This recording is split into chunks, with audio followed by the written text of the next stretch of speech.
my name is Maritza Martinez Mejia. As you mentioned, I'm from Colombia and been here in the United States for 28 years. I'm proud to have my 2 double citizenship, and that's why my purpose to write is Bilingual Books, because I'm so grateful to be the opportunity to communicate in both languages. So it's important for me to have bilingual books, and in this case, English and Spanish. And I present to you my latest addition to our collection, Luz del Mes. Our first book was Vanilla and Chocolate, that I introduced for the first time 7 years ago to Multicultural Children's Book Day. Later, we move on with Grandma's Treasure. And now we are studying the first eco tale, The Purple Shell, English and Spanish. How that's work? What I do is I use the same picture for English and Spanish. Like here, one language in one color, the other in the other color, but the same illustration. My illustrator did a wonderful job capturing the idea of the purple shell, Valerie Mojica, because the purpose of this book is to, if the book contains facts and questions to take care of our planet, our common home, and the tale is the concerning of a girl in her first trip to the sea to see how much garbage people leave in the sand. And she decided to clean up with her mom. And at the end, the prize that they received was a purple shell. Mm-hmm. So basically, the summary of this book. But the purpose is to be ecological, have an open mind and awareness and consciousness about how to take care of our planet, especially the oceans, but we are contaminated too much. So that's why the first one is going to be focused on the oceans, the protections of the beaches and the oceans. And then we're going to the other endangered species, and so on. There will be 3 more projects in the eco-tale stories. I love that. You know, first of all, I want to say what a beautiful book it is. I mean, just I haven't had a chance to read the whole book, but just the front illustrations and the ones that you've shown, I mean, they're just gorgeous. And what a great message for kids. So this is going to be a series. I didn't realize that. That's wonderful. So, and they're all on the themes of ecological awareness or endangered species. Yes, all in the area. Yes. The first 2 were lessons for living. It was more moral lessons.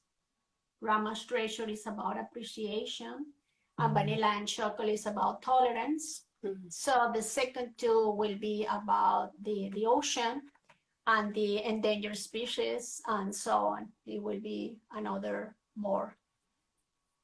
That's wonderful. And so why, I mean, one of the characteristics of all of your books, whether with the lessons of for living or with the ecological series, is that they're bilingual. And you mentioned a little bit, but could you say more about that, about why you think that's so important? And I should say my kids, my husband's from Costa Rica, I'm from here. So we are also trying to raise them bilingual. And so I so appreciate having books like yours available that really help support what we're trying to do. So why is that something that's important to you? Well, for me specifically is to keep my roots alive. I'm really proud to have my Spanish heritage. And I believe it's really important not to disconnect with your roots, because this is where you are.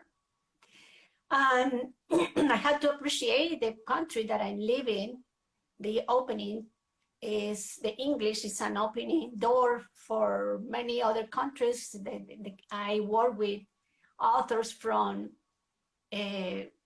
for countries they don't speak English. Mhm. And the way that we communicate with my Greek friends or my Australian friends or for in Kenya's friends is English. So it's the communication, the way to communicate. So I have to keep both languages together, the way to communicate with my community, my Spanish community, with my open worldwide community. And the importance to have bilingual books is first for that, for the communication purpose, to keep my two roots, my native language and my second language alive. Communication is the second one. And the third one is how important it is to learn 2 or 3 or more languages for your brain, for your communication, for the opportunities that is going to open to you, the doors that you're going to open when you are able to communicate with other communities, and for the future jobs that are going to demand more bilingual or trilingual skills in your profile. So there are so many advantages. I can go on and on, but especially the brain. That is wonderful how you can use the two sides of your brain when you are learning other language, and how important is that you are opening that opportunity to learn, engage, communicate, and maintain your brain healthy. Mhm. And just out of curiosity, I was just thinking this as you were talking, because obviously you grew up speaking Spanish, but you've lived here for many years in the US. When you write your stories, do you write them in English and then translate to Spanish, or vice versa? My process is a little bit long. Okay. For any reason, my inspiration is in English, probably because I learned my career here, in my second career in education, and I'm taking now my master's in theology. So probably my brain is more accustomed to think in English when I'm creating. But I have to realize that my English is not perfect, and my first language is Spanish. So what I do, I write my first manuscript in English. Then I translate it into Spanish. From the Spanish, I edit the English. Oh, interesting. And I match the two languages, the way that they are represented the same thing, the same concept, with a higher level of English, if it is for college or something like that, or a lower level if it is for school, for, in this case, this is the primary levels, kindergarten to third graders. That's fascinating. So I'm going back and forth. I have two screens, one English, one Spanish, and I match the languages. So I enjoy doing that process. And I know that you have worked, or you do work also as a translator, correct? Yes, not exactly that I work, but I help some people with the translations. I do some editions, some translations, and more or less I'm helping other authors that they want to be bilingual, or they have bilingual books, to edit or to revise the Spanish, because it's not easy. It's definitely not easy. Yes. So it's a long process. It's really a long process.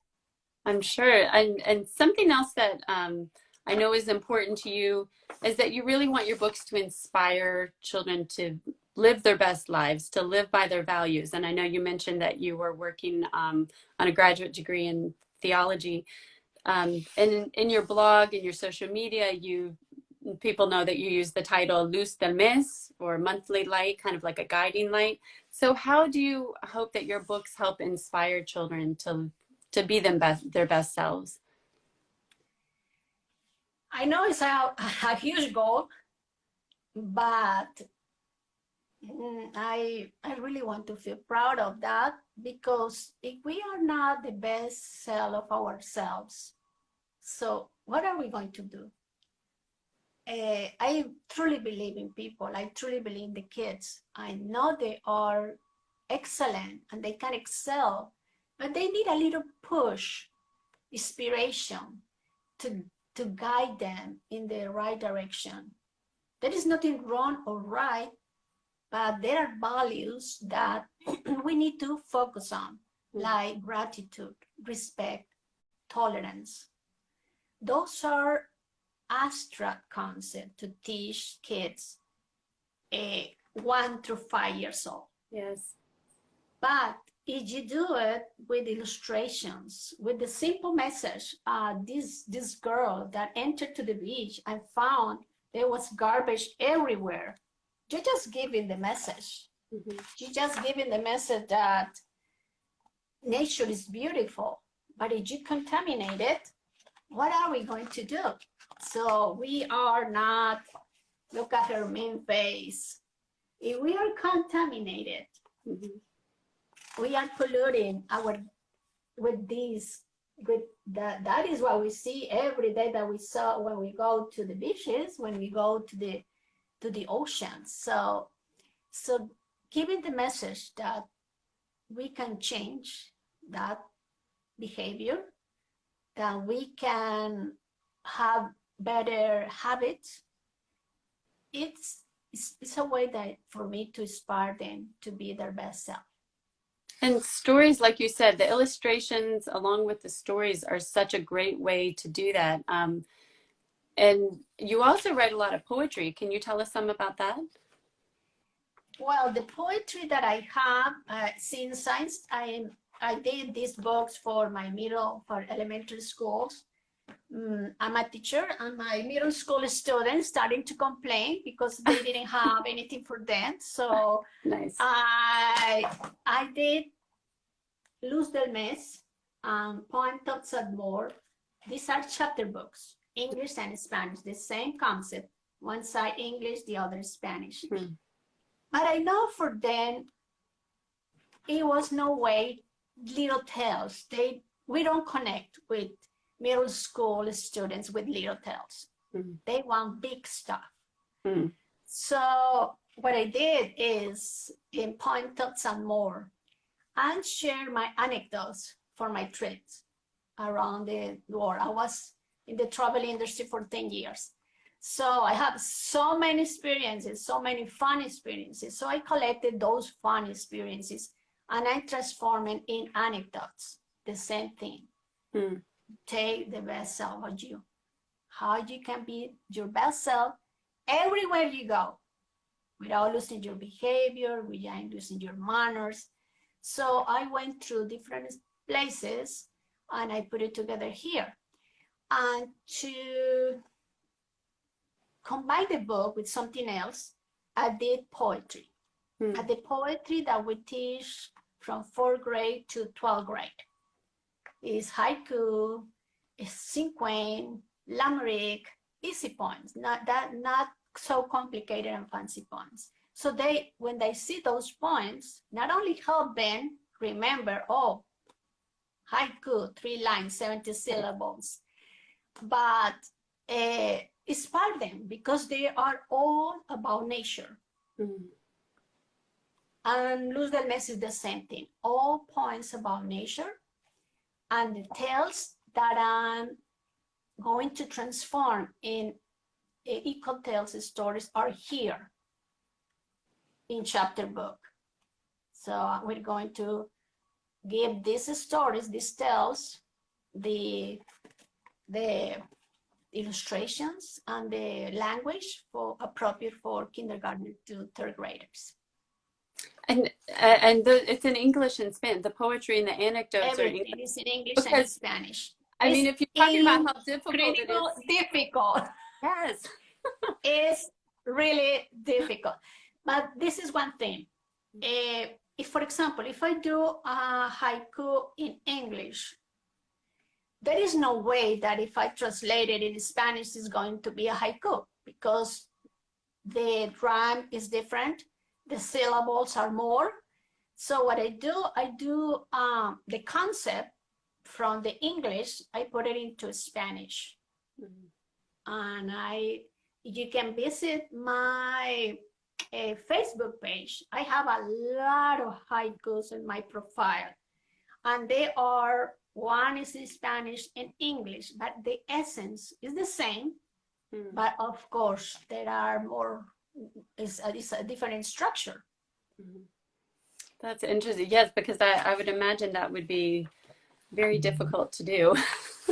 Well, actually, it's impossible. Yeah. It's impossible to keep the same counting syllables. Right.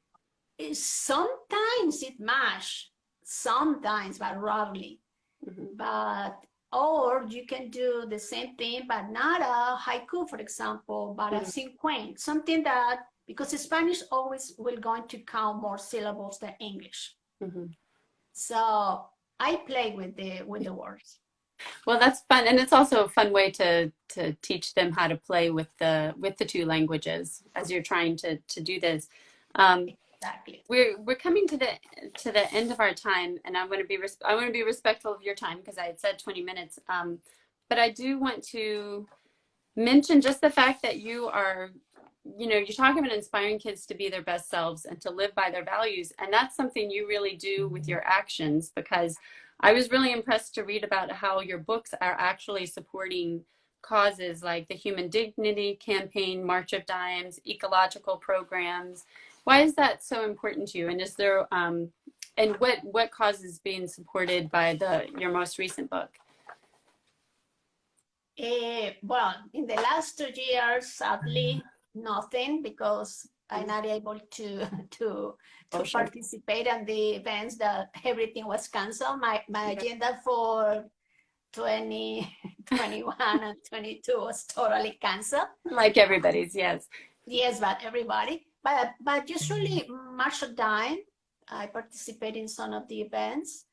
But this year I'm going to be in the in the Women Conference, Women of Faith, Women of Action, because the Writers Conference, I probably not going to be able to participate. But in the Women of Faith, Women in Action, there are several charities there. And I usually pick one, and the sales for that day, the 10% goes to that charity. The last one was for water in Haiti. It is a Catholic charity. They were collecting and helping to create wells in Haiti. Every time that is an hurricane or disaster, natural disaster, I go to Catholic charity and I support them, or March on Time, when I was able to go for the march. And this year probably is going to be for COVID. That's wonderful. Well, thank you so much for joining us. And everyone, like she said, you can go to her Facebook page to find more of the poetry, or visit her website, Luz del Mes. And thank you so much for joining us. Thank you for inviting me. For everybody that is here sending hearts. I cannot read the little tale because the words are upside down. I know, but we've had a lot of people check in, including, I think, is Valerie Mojica, is that your illustrator? Yes, it's my illustrator. All my hearts and kisses. Thank you, because she did a terrific job. Beautiful. Everybody is so fascinated with this illustration, with the front cover. Express everything, the joy of the mom, and this is based, I forgot, sorry, let me take 1 minute. This is based on real stories. I created this story for my daughter 20 years ago. Wow. And December 8th is her birthday, and I did this for her, and it came just in time for launching today, the Purple Shelf, and to give light to this story that I wrote 20 years ago. And now is illustrated by my beautiful Valerie Mojica. BB Moji, you can find it on Instagram or Twitch. Yes. Thank you so much. And it is such a beautiful book. I'm glad you were able to share with us today. And thank you, everybody who joined in. We'll be back next week with another interview. Thank you.